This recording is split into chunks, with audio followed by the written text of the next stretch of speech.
Hello, this is Tony Heller from RealClimateScience.com with some excellent news about the climate. In 1989, the United Nations said we only had until the year 2000 to save the planet from global warming.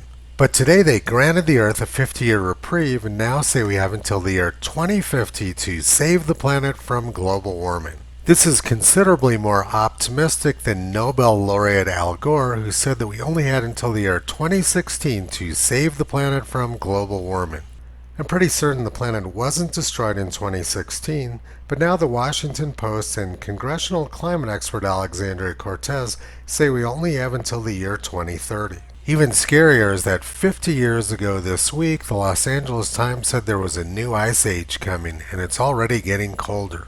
This was confirmed 50 years ago by NASA's leading climate expert who said that the new ice age could be as little as 50 or 60 years away, which would mean now. A new ice age sounds pretty bad, so today's news from the United Nations that we won't burn up until the year 2050 is very welcome. Next month, tens of thousands of leading climate experts will take long-haul flights to the UK for their 21st consecutive fake climate agreement. Whatever they come up with will have no impact on CO2 growth and will certainly have no impact on climate. But they're having fun and spending lots of taxpayer money, and that's what's important. In related news, the New York Times announced the permanent drought in California just 4 days ago. And this is what Squaw Valley, California looks like today. At least it used to be Squaw Valley. Now they have a new woke name, Palisades Tahoe. So the New York Times has changed their story and now say that the rain and snow is extreme weather brought on by human-induced climate change. 2 weeks ago, the San Francisco Chronicle was hysterical that the water level at Lake Tahoe was expected to sink below the basin's natural rim. This was of course due to man-made global warming. But 2 weeks later, the water levels are back up above the natural rim, thanks to precipitation from the massive storm system that pushed across Northern California this weekend. They incorrectly called the storm a storm surge because they don't understand the terminology of these things they love to talk about. It's been known for almost 100 years that California has had massive droughts in the past, which lowered the levels of Lake Tahoe by up to 60 feet. But now the water level goes down an inch or two for a few days and it's a man-made global warming catastrophe. A San Francisco weatherman reported today the wettest October day San Francisco has ever recorded was 2.48 inches. Seeing 3 inches today would be unprecedented for this time of the year. But had he done any fact-checking, he would have known that in October 1889, they'd already had 5 inches of rain in San Francisco by October 21st. California's worst flooding occurred during the winter of 1861 to 1862, when San Francisco received more than 40 inches of rain. The Capital Weather Gang reported, record-setting bomb cyclone driving intense atmospheric river into northern and central California, 2 to 3 inches of rain.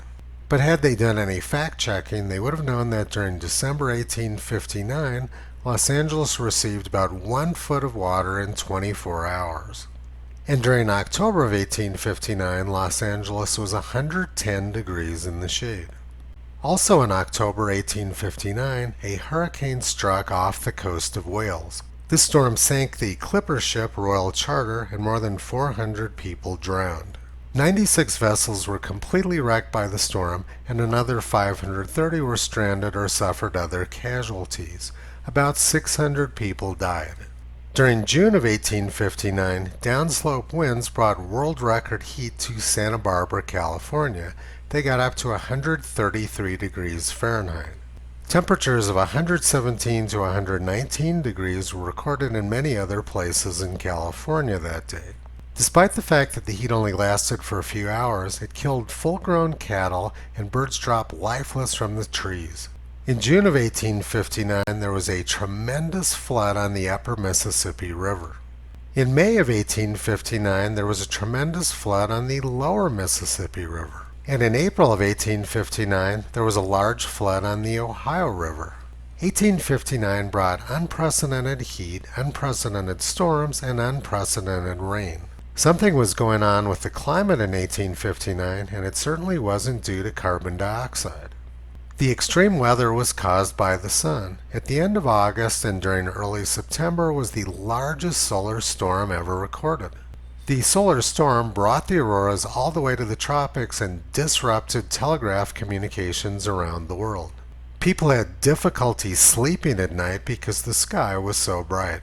Also note that a similar event occurred in 1851, which was the year of Black Thursday in Australia. On February 6, 1851, Melbourne was 117 degrees in the shade at 8 o'clock in the morning. There were hurricane-force winds and extreme heat, and most of the state of Victoria burned up in just a few hours. Most climate scientists now would rather believe that the weather is controlled by a 1 part per 10,000 increase in carbon dioxide over the past century. For them, that makes more sense than believing that our weather is controlled by the giant thermonuclear reactor in the sky. But if they understood how the climate worked, then I wouldn't get to make these videos about their ridiculous forecasts. Toto has been pulling back the curtain on this insanity for the past 13 years. You can visit him, Kyrie, and Caesar on the web at realclimatescience.com.